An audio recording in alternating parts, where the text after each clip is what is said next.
Estamos aquí en El Virrey con Quique Planas, quien acaba de publicar su novela Kimo Kawaii, la primera novela que sale bajo el sello de literatura Random House de Perú. Conversamos con él sobre ella. Vamos a ver qué nos dice. Es primero mi primera historia de amor. De todos los libros que he hecho, creo que esta es la que más claramente desarrolla una historia de amor. Por supuesto, ¿qué tipo de amor desarrolla? Yo creo que podríamos ponerle una gran letrero que diga friki, ¿no? Porque habla de la manipulación, habla de cómo nos gusta transformar a los demás para que sean como nosotros queremos, habla de la exigencia por sobre todas las cosas a la pareja, habla de esta necesidad vampírica también que tenemos sobre los demás. También habla de un montón de cosas, habla de los noventas, habla del manga, habla de los referentes de cultura de masa japonesa que tuvimos dos generaciones diferentes, la mía, los que tenemos alrededor de 40 años, y la de generaciones de 15 años menor, que son contenidos radicalmente distintos. Una es la de, podemos hablar de Ultra 7, podemos hablar del Hombre Par, podemos hablar de Astro Boy o de Candy, que beben directamente de la influencia estadounidense, de Walt Disney o de las ideas del heroísmo propias de la Marvel o de la DC, porque era el tipo de cultura que Japón aprende en la invasión posterior a la Segunda Guerra Mundial. Y la siguiente generación absorbe un tipo de cultura japonesa que ya es una cultura absolutamente de regreso, ¿no? Que no cree en muchas de las cosas que los japoneses anteriores sí creyeron, que el sacrificio, el trabajo, el ahorro. No, ellos están más pensando en el placer, no quiere ser salvado, no necesitan héroes que lo salven, sino que buscan más personajes que los confronten ante un mundo diverso, diferente, extraño.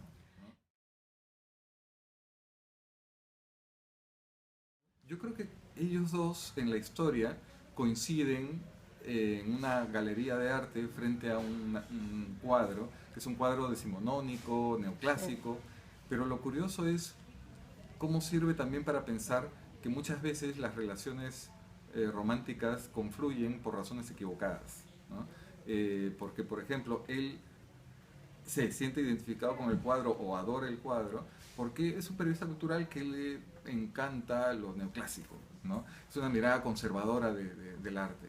En cambio, a ella, un cuadro neoclásico no es otra cosa que la representación de la estética que a ella le fascina, que es el rococó Ujú. francés, todo lo que asume la Lolita contemporánea, Claro. ¿no?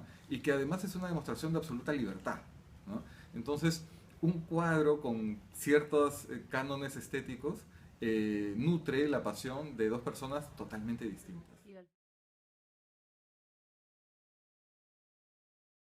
Yo creo que todos necesitamos que nos salven de alguna, en algún aspecto, en alguna parte de nuestra vida, ¿no?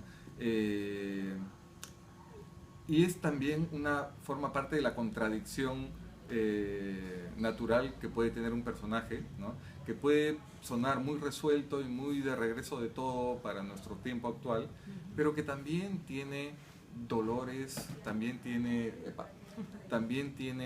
eh, necesidades y conflictos internos que tienen que ver con el dolor. Ella no es un personaje entero, es un personaje fracturado, ha sufrido las huellas de la violencia que vimos en los 90 han dejado, se han apoderado de su cuerpo, ¿no? Porque he intentado que la violencia de los 90 esté permanente. No me gusta la novela realista, Ujú. ¿ya? Trato siempre de que, o sea, la violencia que vivimos está, pero es como una especie de ruido, como otros ruidos que forman parte de la experiencia. Entonces, en esa sensación de paranoia vivíamos, ¿no? Una paranoia que tiene que ver también con la paranoia de los japoneses post Segunda Guerra Mundial, que podrían crear la historia de un monstruo que destruye su ciudad, ¿no?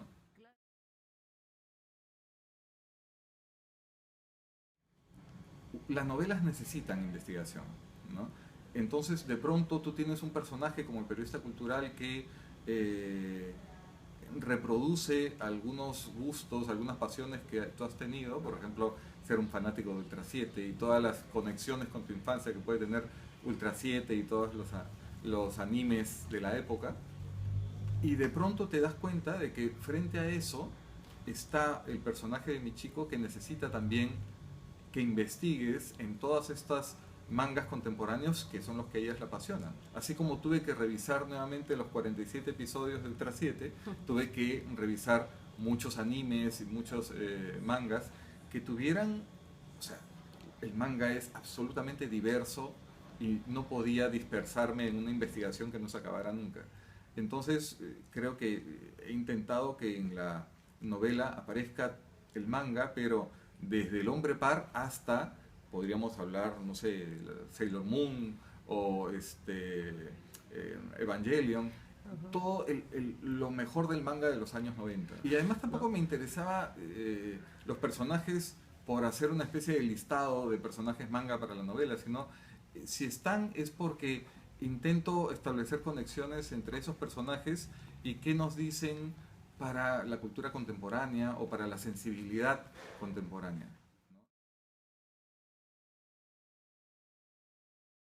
Yo creo que en todas mis novelas, por más que uno intente hacer algo nuevo, siempre están preocupaciones y temas socorridos, ¿no? Y la transformación y el tema de la identidad es algo que marca todo lo que he escrito. Y también tiene que ver porque quise que esta novela tuviera o fuera atravesada por todo lo que podríamos decir en la retórica típica del manga, ¿no? Y si estamos hablando del manga, no podemos dejar de hablar de la transformación, ¿no? Y toda esta sexualidad líquida que tiene un personaje de manga en que fácilmente pueden cambiar de género y pasar de un rol a otro, ¿no? Entonces eso tenía que estar en la novela, si no, no hubiera sentido que fuera coherente con el mundo que intentaba representar.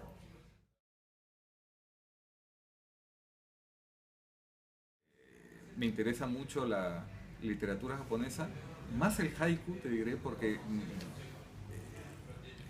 yo quería mucho a Pepe Watanabe, lo conocí hace mucho tiempo en un taller de guión de cine, ¿no? Y he olvidado completamente el curso, pero nunca la clase que él nos dictó, que no sea santo de que en un taller de guión nos tenía que enseñar sobre haiku. Yeah. Pero creo que era justamente para enseñarnos la economía del lenguaje y cómo crear imágenes con lenguaje, ¿no? Entonces, ahí descubrí ese poder de la palabra poética japonesa y creo que el haiku me ha marcado mucho para la escritura de esto, porque he tratado de trabajar mucho en imágenes breves, en desarrollos y en atmósferas, ¿no? Que necesitaba que sean muy silenciosas.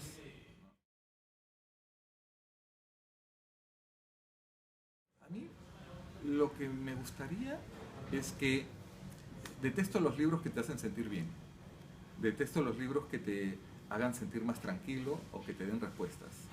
No, a mí yo quiero que este libro los desconcierte, los incomode, a algunos de repente les resultará chocante o incómodo, pero yo creo que para eso es la literatura, para hacernos sentir peor de lo que estábamos, pero también inconformes, ¿no? Inconformes con quienes somos, inconformes con lo que llevamos, inconformes con lo que arrastramos y eso, incomodarlos y generar dejar ahí ciertas dudas en la mente del lector que lo ayuden a imaginar que hay otros universos posibles, ¿no?